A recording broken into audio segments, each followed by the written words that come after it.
জাতীয় নাগরিক কমিটি গত 31 ডিসেম্বর ঢাকার কেন্দ্রীয় শহীদ মিনারে জুলাই গণ অভ্যুত্থানের ঘোষণাপত্র প্রকাশ করতে চেয়েছিল। এই ঘোষণাপত্র নিয়ে তখন দেশের রাজনৈতিক অঙ্গনে নানা আলোচনা তৈরি হয়। হঠাৎ ঘোষণাপত্রের বিষয়টি কেন সামনে আনা হলো, এর প্রভাব কি হতে পারে তা নিয়ে বিভিন্ন মহল থেকে প্রশ্ন ওঠে। অন্তর্বর্তীকালীন সরকারের প্রেস উইং তখন এই উদ্যোগের সঙ্গে সরকার সম্পৃক্ত নয় বলে উল্লেখ করেছিল। তবে 30 ডিসেম্বর রাতে জরুরি ব্রিফিংয়ে প্রধান উপদেষ্টার প্রেস সচিব জানিয়েছিলেন, অন্তর্বর্তী সরকারের পক্ষ থেকে জাতীয় ঐক্যমতের ভিত্তিতে জুলাই গণ অভ্যুত্থানের একটি ঘোষণাপত্র তৈরির উদ্যোগ নেওয়া হয়েছে। ওই রাতে বৈঠক করে 31 ডিসেম্বর শহীদ মিনারে মার্চ ফর ইউনিটি ঐক্যের জন্য যাত্রা কর্মসূচি ঘোষণা করে বৈষম্য বিরোধী ছাত্র আন্দোলন ও জাতীয় নাগরিক কমিটি। ওই কর্মসূচি থেকে জুলাই ঘোষণাপত্র প্রকাশের জন্য অন্তর্বর্তীকালীন সরকারকে 15 জানুয়ারি পর্যন্ত সময় বেঁধে দেওয়া হয়। এ প্রসঙ্গে বলা বাহুল্য যে প্রোক্লেমেশন বা ঘোষণাপত্রের সংবিধান স্থগিত করার কথা থাকে, তখন সামরিক ফরমান বা প্রোক্লেমেশন বা ঘোষণাপত্রে সংবিধান স্থগিত করার কথা থাকে, তখন সামরিক ফরমান বা প্রোক্লেমেশন দিয়ে সংবিধানকে স্থগিত করা হয়। এই ঘোষণাপত্রের অধীন প্রধান সামরিক আইন প্রশাসক বা রাষ্ট্রপতি সংবিধানের যে কোনো ধারা বা ধারার অংশবিশেষ সংশোধন, পরিবর্তন, পরিমার্জন, সংযোজন, বিয়োজন করতে পারে। তখন সংবিধান কার্যকর থাকে না। সাংবিধানিক বাধ্যবাধকতার প্রশ্নগুলো আর থাকে না। এই বিষয়ে আমাদের স্পষ্ট অবস্থান ছিল। এই ঘোষণা কেবল জুলাই আগস্টের 36 দিনের গণ অভ্যুত্থানের সময় নয়, বিগত 16 বছরের আন্দোলনের ত্যাগের স্বীকৃতি থাকতে হবে।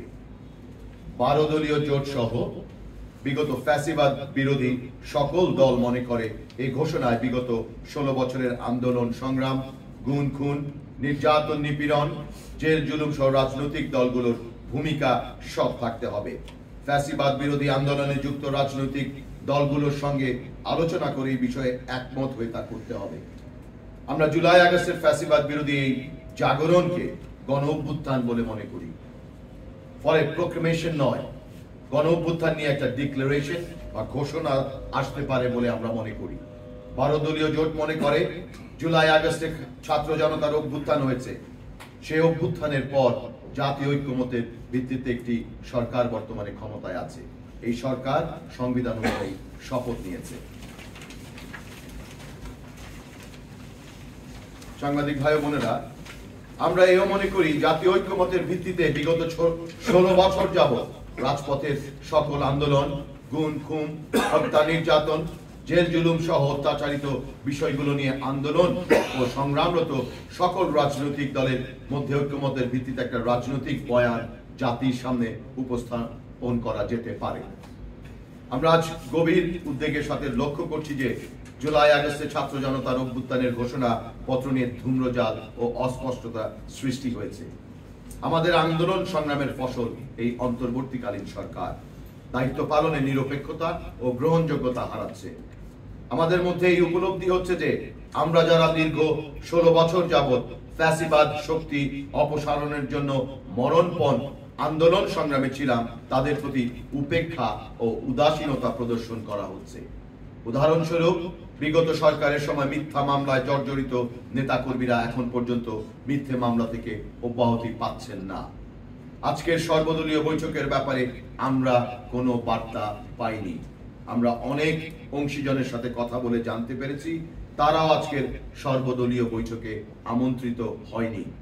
যেহেতু বিষয়টি অতি গুরুত্বপূর্ণ, আমরা আশা করেছিলাম সরকার ফ্যাসিবাদ বিরোধী আন্দোলনের সকল অংশীজনদের সম্মান প্রদর্শন পূর্বক আমন্ত্রণ জানাবে। এক্ষেত্রে আমরা চরম আশাহত হয়েছি। আমরা প্রশ্ন রাখতে চাই, এই সরকার কাদেরকে তুষ্ট করার জন্য কাজ করছে, তাদের প্রভুকে? আজকে আমরা মনে করি ফরেন সার্ভিস একাডেমিতে একটি প্রহসনের নাটক মঞ্চস্থ হচ্ছে। ফ্যাসিবাদ বিরোধী আন্দোলনে যারা সক্রিয় ভূমিকা পালন করছে তাদেরকে নিয়েই বৈষম্য বিরোধী আন্দোলন এর যে চেতনা সেটা বাস্তবায়ন করতে হবে। এখানে চরম বৈষম্যমূলক আচরণ করা হচ্ছে বলে আমরা মনে করি। খোদা হাফেজ, সকলকে ধন্যবাদ। এই মুহূর্তে প্রশ্নোত্তর পর্বে উত্তর দিবেন জোটের নেতৃবৃন্দ।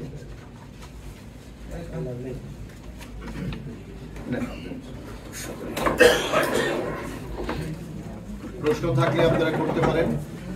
বিষয়টা হচ্ছে আপনারা গত 15 বছর যে আন্দোলনগুলো করেছেন সেই আন্দোলনগুলো ছিল